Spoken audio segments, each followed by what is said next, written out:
Hey, what is up? Welcome to this episode of the Wantrepreneur to Entrepreneur podcast. As always, I'm your host, Brian Lofermento, and I am so excited to kick this week's content off with an incredible guest, an amazing speaker, and, of course, a fellow entrepreneur. Let me introduce you to today's guest. Her name is Romie Montpeirous. Romie is the founder of Leadership from the Heart and a leadership mentor with over 20 years of experience in operations, people leadership, and organizational growth. With a background managing multi-million-dollar budgets and large teams, Romy blends emotional intelligence, strategic thinking, and real-world leadership experience to help leaders bridge the gap between where they are and who they're meant to become. Known for her grounded, heart-led approach, Romy helps leaders stop surviving their roles and start leading with clarity, confidence, and purpose. And I'll tell you what, no matter where you are in your entrepreneurial journey, and actually I would argue, even if you're still a wantrepreneur, if you're in your 9-to-5 phase still, gosh, Romy is going to light you on fire with a desire to take action, to be better, to do better, to lead better. I'm excited about this one. So let's dive straight into my interview with Romie Montpeirous.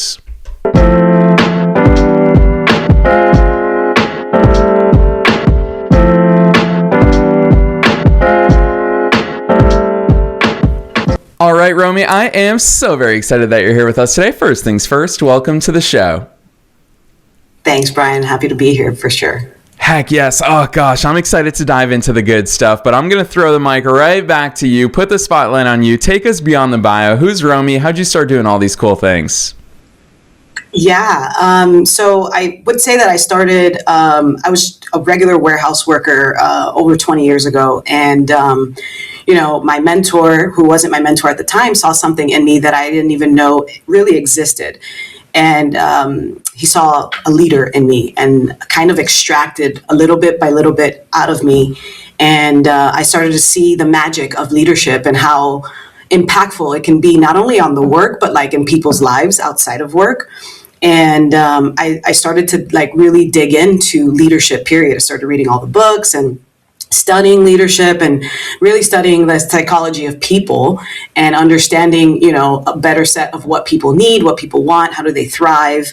And that got my juices rolling, right? And so, 20 years later, I'm, here working and decided that I could help leaders. I've done enough of this work, specifically in operations, enough of this work to pay it forward, really. And I've noticed what I grew up thinking was automatic. Everybody has a mentor. Everybody's going to have someone that did what Jack did for me and teach me and extract and show me the lessons and stuff like that. And what I realized was, no, that was not in fact, the truth. And not a lot of people have mentorships. And when I started to think back on my success and why I think I am so successful, it's because I had really good foundational work done with a mentor.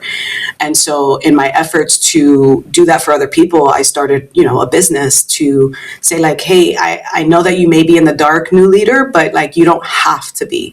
And I can't imagine what the trajectory of my career would be without having had Jack as a mentor, for sure. Romy, I'll tell you what, I love that overview, and especially because in your backstory, you revealed probably my favorite component of the type of work that you do, and I've definitely seen that it's a bit of your secret sauce professionally, is identity and the identity shift, because you started that backstory out by saying, well, once upon a time I was just a normal warehouse worker, and that was part of your identity. That was a label that you carried inside of your own head. Somebody else saw the leader inside of you, and of course there's nothing that just all of a sudden magically changed. It's the identity within you that shifted to step into the leader that you always were and that you always could become, and of course then became. Romy, let's start talking about identity, because gosh, I don't think as kids we're talked about this often enough. I don't think we're ever taught it in entrepreneurship, but identity is everything. So take us there. Yeah, like you said, Brian, identity is everything. You are who you think you are, right? And so when you're trying to shift forward or shift to another identity or make more money or be a better leader, you actually have to start to see yourself already as that. And I will take it back even further. I played sports my whole life. and never was like a captain, but always like an athlete. And so I didn't know that leadership lived inside of me. And like you said, like we weren't taught those things as kids, to know that your identity is just basically who you are. So when I got to, work, I didn't know, again, that it lived inside of me until somebody else saw it. And I think what he saw was my ability to help people move in the direction that we needed to for success, to have results. And fast forward 20 years later, I finally had to accept the fact that I was, in fact, a good leader, and start to believe the things that people would say about me, and then like kind of reaffirm my identity for myself. And then I was able to step into this business and this entrepreneurship and everything else, because before that, I was just a W-2 earner who couldn't do anything else other than that. And then once I started to shift and just believe the good things people said, and some of the bad things too sometimes, but when I started to believe it and know it and affirm it for myself and just start to see myself differently, it's really incredible how quickly you can move into that new identity for yourself, and it's ever changing. It's never stagnant. At least it shouldn't be stagnant, but it's ever changing as long as you're willing to step forward in that. Now, it does require you to do and move differently, to be different.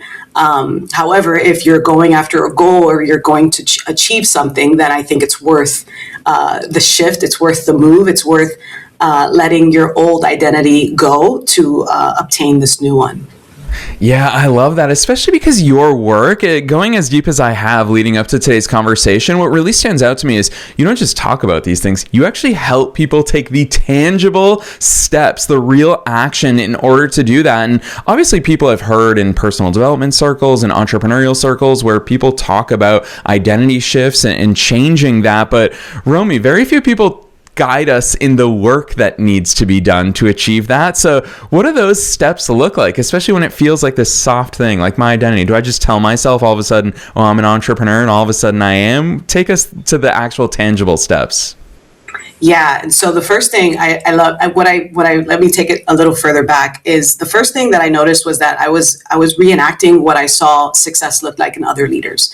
And while that helps, it wasn't me. And so I almost had to like let all of those old ways that I thought was success look like, and like let it crumble and remake this new version of me being authentic. And so in that, I realized how many people could be just mimicking what they see in other people, and it's not true to themselves. And so I wanted to create something where people could find themselves within themselves, and then just be that person and accept that person, right? And so the first step is just admitting what you're not great at and what you don't want to work on to be great at, right? Because when we were younger, we were told to work on our weaknesses. And then as we got older, we were told, no, man, those are your weaknesses. You can improve them, but like you should really sharpen the things that you're good at. And there's always so much information coming out. You don't know if you're going right, left, straight, back. And so I had to like just stop all the noise, stop the infeed of information. And I tell people, like, who do you want to be? What does leadership look like coming from you? Who do you want to be? Like, because you think leadership and you think people are going to follow me, but that's like the end goal. The first goal is to lead yourself, right? And when you lead yourself and you hold yourself to a higher standard, and you have the accountability for yourself, and you make sure that you walk in integrity, and everything that you say you're going to do, you do. That is who you are. When no one's looking is what they say, right? You are who you are when no one's around. And so who is that person? And do you like that person? And if you don't like that person, then what kind of person do you want to be like? Because you can be whoever you want to be in this life, as long as you have the audacity to, right?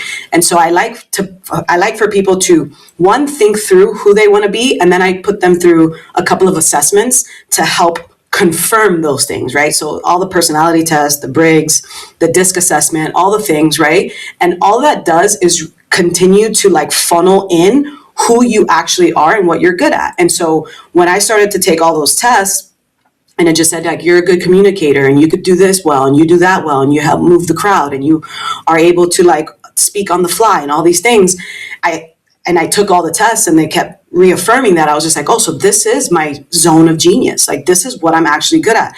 So let me be good at that, right? Why would I focus on the things that I'm not great at, and just zone in on what I am good at. And I think in that, I'm able to do a couple of things, right? Hire a team of people who can complement what I'm not great at. And that takes like real ownership and identity of like who you are, who you're not, right? So one of the ways I did this early on was just admitting to my team that I wasn't good at, I think at the time it was good at like following up. If I had something in my hand, it was likely going to get lost somewhere. So I was like, guys, I'm just not good at the follow-up, especially if I have something in my hand. Like if I'm walking from here to another building, then, 5 people stop me on the way and I won't even remember why I was going to the other building. And so what did they do? And it was very vulnerable for me at the time because it was earlier in my leadership career. And I almost felt like a failure because as a leader, you're not supposed to struggle in anything is what you were told, right? And so what I realized is when I told the team what I wasn't good at, it was incredible to watch them basically like cover that side of me, right? And so one person that was good at the follow-up was just like, hey, I can do that. Like, I actually like doing that. And so I was able to give that piece away. And then another person was just like, hey, and honestly, like, if you just go from here to there, then like this is, and so I watched the team, instead of ostracize me and like, condemn me, that's a very strong word, but like, instead of make fun of me or all the things, I saw them like wrap their arms around me and like hold me as their leader and still saw me as the leader, which was mind blowing to me that we could be both vulnerable and still lead people. And so that changed everything. And now I'm so open about the things that I'm not good at because it allows people to be good at those things or to allow the people who are good at those things come in and really, really lift you up. And then they get to be in their zone of genius as well. And that was magic. And I saw the team really thrive, especially in our results, because if you put people in places, like the right seat of the bus is what I say, but if you put people in places where they thrive in that, and you're not willing to like make yourself better about it, my God, like everybody's happier. The entire department was lighter. We thrived in what we did, and it was a really cool thing to see. Yeah, gosh, I love so many ingredients in there, and I want to go deeper in all the directions, so I'm going to try to somehow keep this organized because you get me super excited. There's 2 things that I really want to call out there. First and foremost, I don't think we hear often enough in the public discourse about the fact that if we want to lead others, first and foremost, we have to lead ourselves.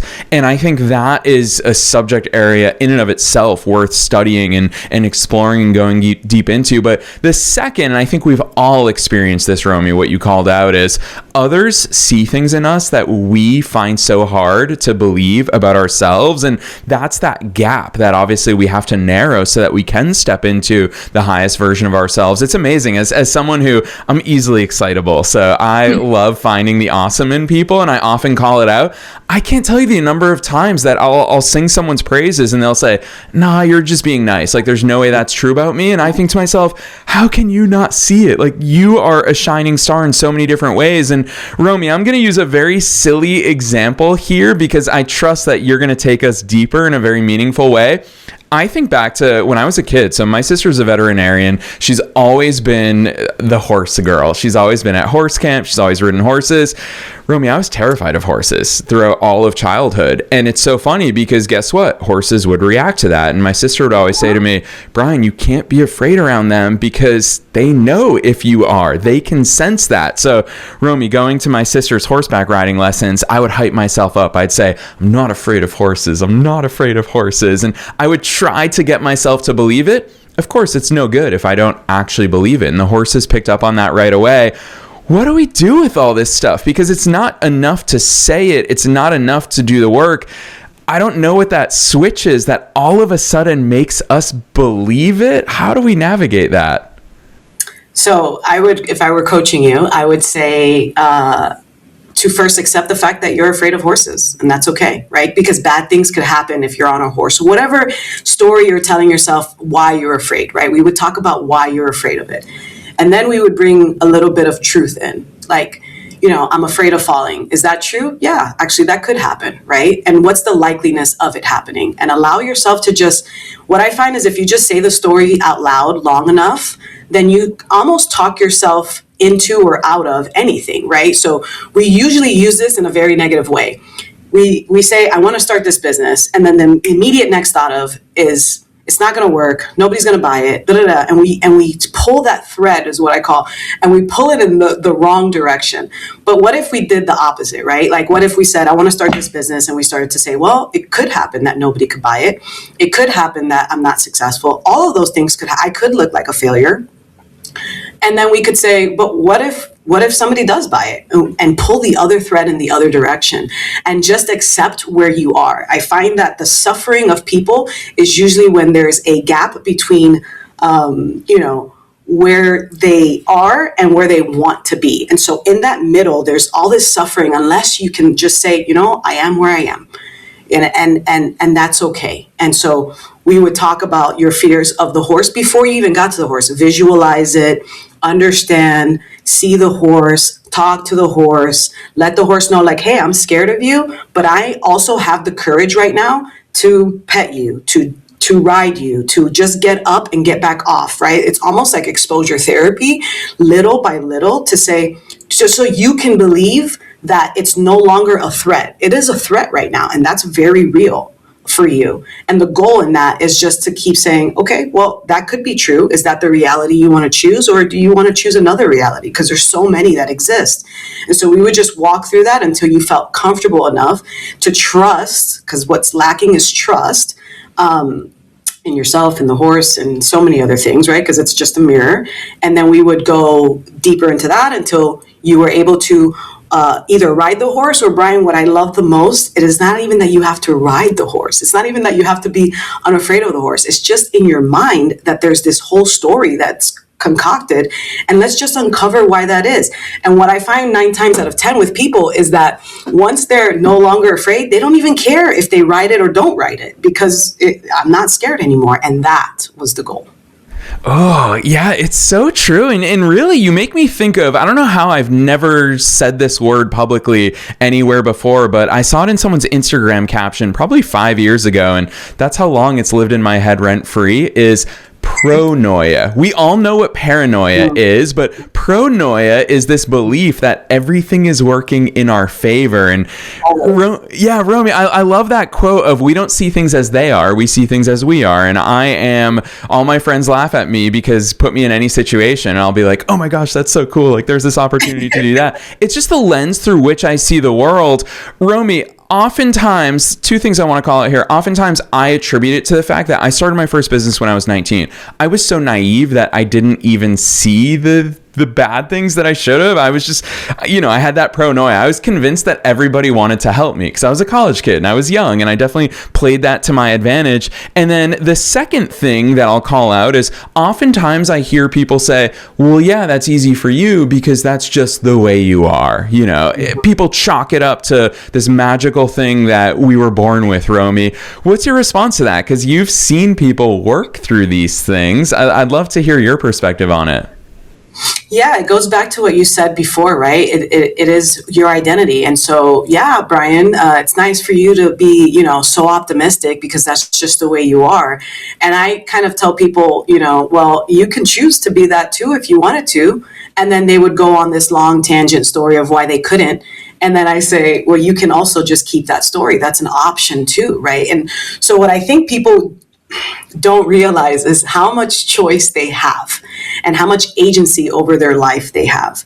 And so you can choose to be whatever you want if you have enough audacity too, right? So when you were 19 and you started your business and you believed that everything, and everyone was going to help you, it's likely that if you didn't have any naysayers you would be successful. Why? Because you didn't even know that not being successful was an option. In your mind, everything is good. I'm going to sell, and then all of a sudden now here you are as a successful business owner. And the real truth is, I think we're seeing that now with all these kids that are millionaires, because they don't even have a thought of this can't work. I'm just going to do what I do. I'm going to play a video game and I'm going to stream it and people are going to watch me. And I'm just doing what I love to do. And there's no way it can't be successful. And therefore they're successful because it is just the story that you've created. It's just the identity that you're living in. And so you can choose anything you want, And so if you want to be more optimistic, if you want to be more like Brian, I find I'm a lot like you too, Brian. I have rose-colored glasses for almost everything. And so my optimism is often like, yeah, but that's just because of the way you think. And I'm like, yeah, I agree with that. I think I'm wired that way. And I also choose that because I could choose to see everything in a pessimistic way. But why would I do that? The world is so much lighter and more beautiful through this lens. But Romy, I'm going to call this out. You're giving me goosebumps during this conversation, because when I hear you say things like, well, yeah, you're right, but you also get to choose that at any given moment in time. This is what I feel like is one of your superpowers. Just looking at your work through the lens that I have is you have a really amazing ability to give people permission. And it's funny because it's obviously not you that needs to give that permission, but you have a way of inviting them to step into that in a world where I would argue that most people never take up that free will, never choose that choice. They maybe wait for January 1st because we trick ourselves into believing that New Year's resolutions is our clean slate. We get to choose things. Romy, it seems to me in all of your work that every day is January 1st for your clients, and you give them that open permission. Talk to us about that, because even though people will listen and say, yes, I agree with you, they won't put that flag in the ground and say, today's the day. They'll always wait. They'll always kick the can down the road. How the heck are you the catalyst to get people to do it today? So I don't really work with anyone who's not ready to put the flag in the ground, right? That's the first thing, because I did that before and it didn't work. It was very draining because they weren't ready to hold themselves accountable. They weren't ready, like you said, to put the flag in the ground and say, today's the day. And when you say today's the day, there's something that switches in your brain, right? That today's the day. And I don't mean today's the day, January 1st, today's the day, Monday, and I'm going to try my diet again, and I'm going to do all the things again. I mean, today is the day where my life changes forever, because I realized that it's been me the whole time, right?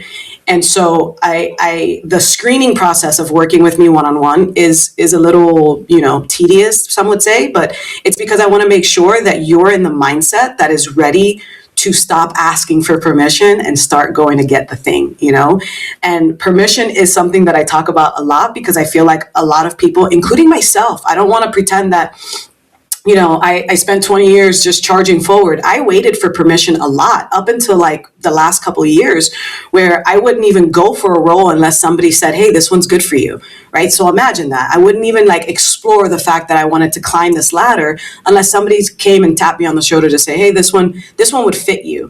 And what I realized is that then I'd always be waiting for someone else to see something in me that they may not see. And they're looking through their lens, right? And they're looking through their life experiences. They're looking through their belief systems. But their belief systems and their lens is not my lens. And I'm in charge of my life. There's only one person in charge of your life, and it is you. And so you could take the bull by the horns and start to say, no, but this is really what I want to do. And it shifted my trajectory in my career. I stopped wanting to climb and I started wanting to mentor and teach people that they can know that leadership is not as hard as we make it out to be. It's really just us making it hard because of the things we're not willing to look at. But yeah, I think permission is really, it's something that was programmed in us a long time ago, and we just keep waiting for it.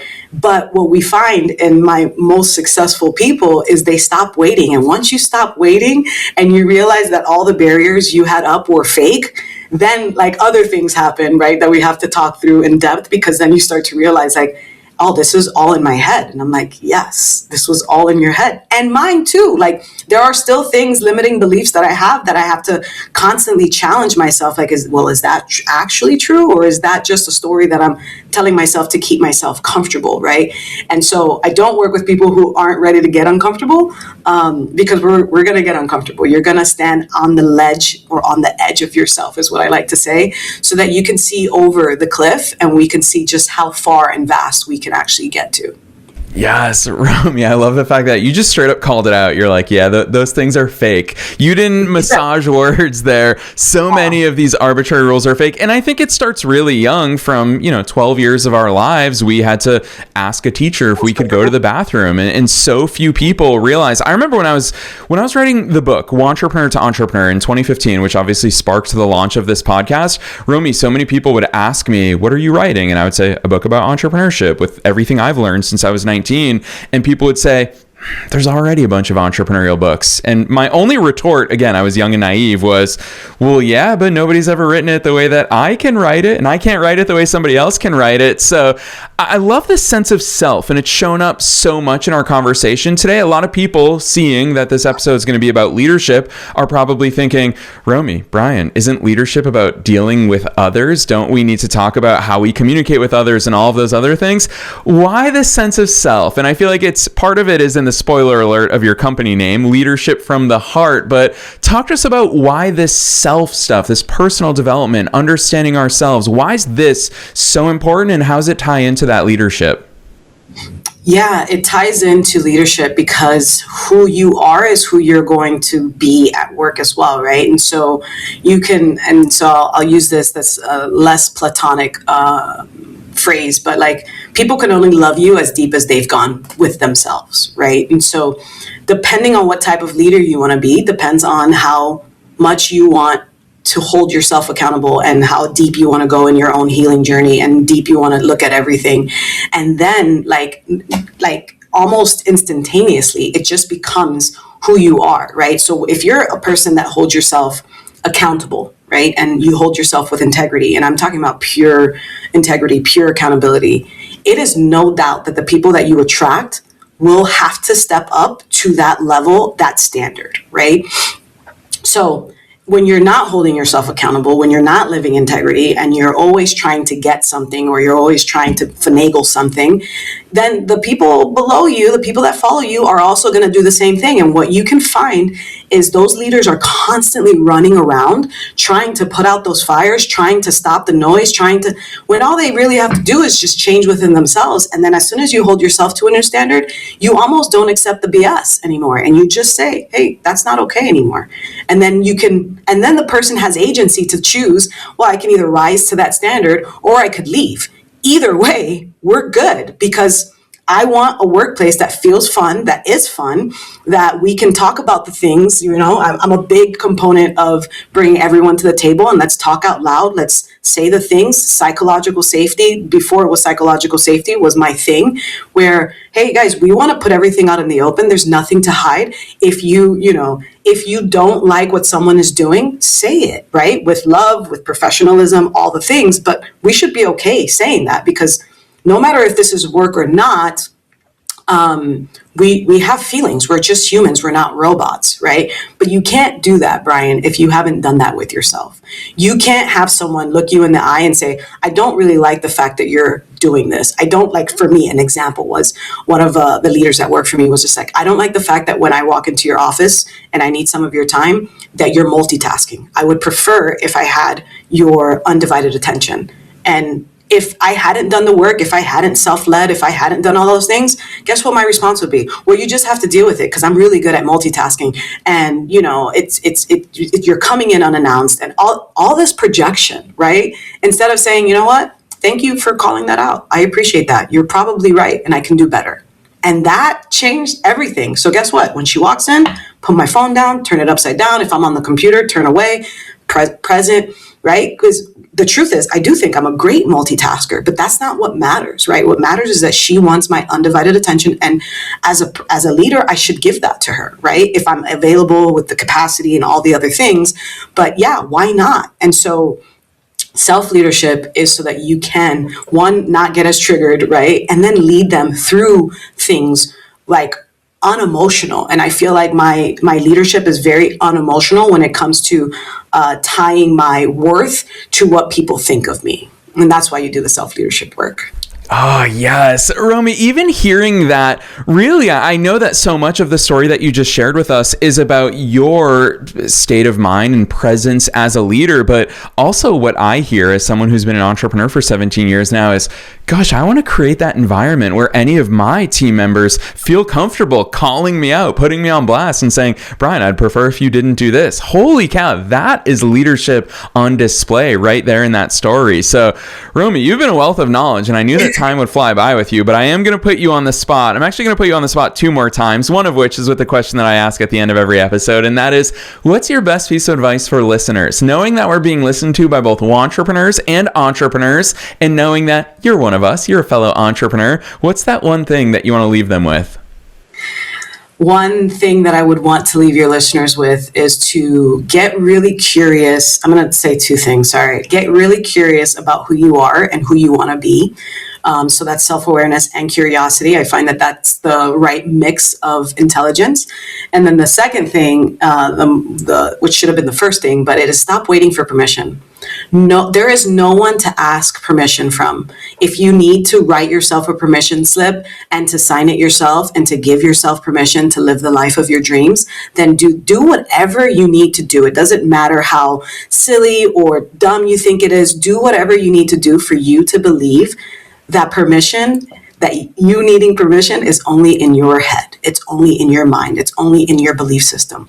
Nobody out here is waiting for you to ask for permission. Like the kings and queens or the millionaires of this world, they didn't ask. They just did it, right? And so we're all waiting for you to just do it. And there's no permission needed. Yes, and listeners, if you have found yourself in that permission loop, then I always hope that any single one of these episodes hits you right where you are, and I hope that Romy's giving you permission for yourself to give yourself permission is really what it's all about. I hope that hits you where you need it today, so I'm super grateful for that advice for our listeners, but I said I'd put you on the spot one last time, and it's because I didn't put you on blast at the top of today's episode that you're also an author. You are putting so many good things into the world. I love even the title of your book, Better Than You Found It. So Romy, before we let you go today, you've got to talk to us about that, because I think that so much of the underlying theme in our conversation today is doing all of this stuff so that we can live a life of legacies, that we can inspire others. So much, as much as you and I talked about personal development, the whole purpose of all of this is that we're creating things that are so much bigger than ourselves. So please share with listeners more about Better Than You Found It. And then you've got to drop some links on us for your book, for your business, for all the good stuff that you're putting into the world. Absolutely. Yeah. Better Than You Found It is a book that I wrote just when I was reflecting a lot on my success and why I became successful. And it was just the fact that and it was almost like I didn't know that this was what was happening, right? And so there was an incident at the grocery store that really clicked for me, and I realized, like Steve Jobs says, connecting the dots going backwards, that this is what I've been doing my whole life. And it's Better Than You Found It. The premise is that you yourself, because you're here, have the I would say permission to leave everything, every place, every person better than you found them. And to leave people knowing that you are a gift, obviously, means that you're able to touch somebody else's life that may never even know you touched their life. As long as you can stand in the truth that I'm doing this because this is who I am and not for an applause, right? Not for any external validation, not for anything other than this is just who I am. And there's an example in the book of refilling the printer paper and just knowing that, well, I only need 5 sheets, so I could just put 5 sheets in there and I could walk away and I got my project done. But what if we just filled the whole thing so that the next person doesn't have to go through that? Something so simple that I think we've got away from. And it's really about community, right? Yesterday, my front door neighbors just recently moved out and their trash cans were out. And I was just like, I know they're not here. Let me just bring their trash cans inside for them. Because that's just what community is, right? And so I think we've almost fallen away from the price of community. And the price of community is to actually show up for other people other than yourself. And in that, you will find people who show up for you as well. And so there's so much more to the book. There's a lot of, leaving you better than you found you as well, because you're the first person that needs to be better. And then you have capacity and overflow. And so this book is about you giving from overflow and just making sure that you know how special you are and what you can do with this world. Oh, I love that, Romy. That leads us right into dropping some links, because I'm very excited for listeners to see all this stuff, not only the book, but obviously the incredible business that you've built, Leadership from the Heart. I will say, as someone who obviously going on your website leading up to today's conversation, you show up all throughout it. And not only you, I find that there's 2 people that show up so much in your website. It's you and the best version of me, the person who's visiting your website. It really inspires me to step into so much of what we talked about today. So drop those links on us. Where should listeners go from here? Yeah, absolutely. So you can find our community, our leadership community that's launching next week. You can find the book. You can find the mentorship program. You can find all the offers that we have, including our own podcast, Leadership from the Heart podcast, on our website, which is www.leadershipfromtheheart.co. So that's leadershipfromtheheart.co. And listeners, you already know we're dropping that link down below in the show notes. No matter where it is that you're tuning into today's episode, you can click right on through and find all that goodness that Romy's putting into the world. So Romy, on behalf of myself and all the listeners worldwide, thanks so much for coming on the show today. Thank you, Brian. Thank you, team. Appreciate being here.